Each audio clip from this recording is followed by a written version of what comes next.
Napansin mo pag nag-post ka ng video sa TikTok o social media, kaunti lang ang nagre-react o nagla-like, pero maraming views. Ano ang lesson? People will not like you, but definitely they are watching you. Pag OFW ka, masaya na malungkot. Alam mo kung bakit? Masaya kasi nakapunta ka sa ibang lugar. Naranasan mo ang bagong mundo at marami kang natututunan sa mga experiences mo.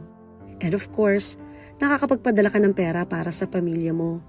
Pero malungkot din kasi malayo ka sa mga mahal mo sa buhay na kada araw sana nayayakap at nakikita mo sila. Masyado na ako malayo para sumuko. Marami na din ako naipanalong laban.